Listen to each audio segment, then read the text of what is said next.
Let's look at another topic. Oh yeah, this is very important. This is my favorite, by the way. I really love this, and many people don't know this. Many people don't know this.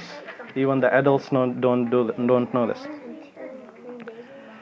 So, before we get into etiquettes of food, there is a huge concept in Islam about barakah, and especially when it comes to food, and many people ignore it and they are missing out big time.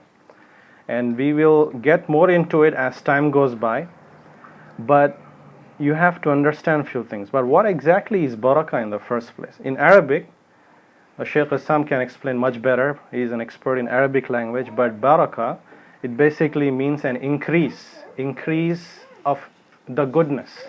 Okay, any increase is called barakah.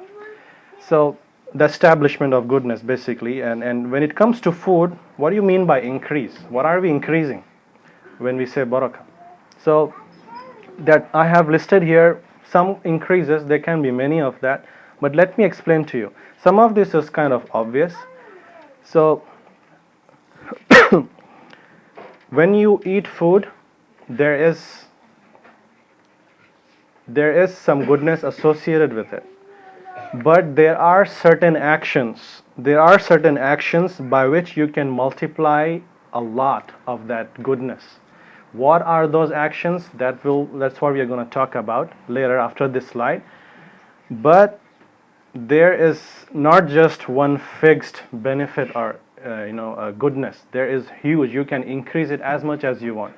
But if you don't know this concept of barakah, you are going to have to be satisfied with little barakah, little blessings that you have from that food.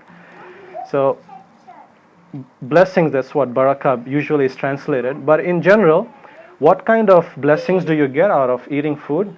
First one, obvious, the physical strength you get. You are removing your hunger and you have strength to walk. That's the main purpose of food, right? So that we should have enough energy to do whatever we want to do. Remove the weakness. If you have a lot of barakah in your food, you will feel, I don't want to say Superman, but it really serves the purpose. And a little bit of food can give you the strength that 10 times eating that much food. And really going to talk about how that happens. And second thing, of course, it's safety from diseases and harm. Many people eat food, but what happens? Sometimes food can be against you. And we know how food, I work for a company who is involved in health industry, and we know how much food can affect a person in terms of diseases. If you are not careful, if you don't have barakah in your food, this is going to be a problem. And we're going to talk about statistics later on when it comes. And the nourishment, our body definitely needs a lot of nutrition. That's the food that we get. But if you have a lot of barakah in that food, you get more nourishment. And this is the part that I really like. Spiritual strength for obeying Allah subhanahu wa ta'ala. Now many people say, I want to be really good Muslims, but I really am not able to do that much good. I cannot get up for Fajr prayer. I don't really find that energy to pray Sunnah prayer. I don't have that, that energy to have a lot of khushu in my salah. Why does that happen? Because you might be missing a lot in the food that you eat. You don't have the barakah that you really need. When you eat food and it has a lot of barakah, even one morsel of food can really give you so much spiritual energy that you can do a lot out of it. So now you understand the meaning of barakah. So you have to really find that barakah in the food, and we're going to discuss how you can do that. And because of that, your Islamic life can really shoot up. You can earn a lot of rewards. Okay. And then obviously when you have all these things, yes, you'll start getting general benefits in your life. You'll be more successful at work, at school, at home, better relationship with everybody. Your way of thinking can change as well. So all this is coming from food. And I like this one as well. Little quantity suffices your hunger. SubhanAllah. If you have little food and you share, for example, with many people, how many times didn't you see that you feel satisfied, is it not? Because of the barakah in that food.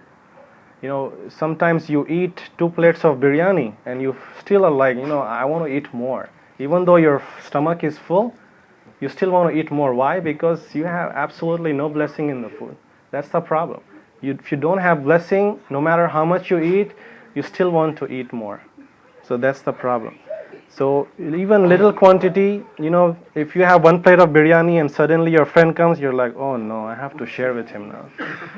So if you're looking for quantity, then that's not the thing. But if you really follow all the etiquettes, your barakah is increased, and then even the friend comes and shares with you, you feel as if like you had 2 plates of biryani, right?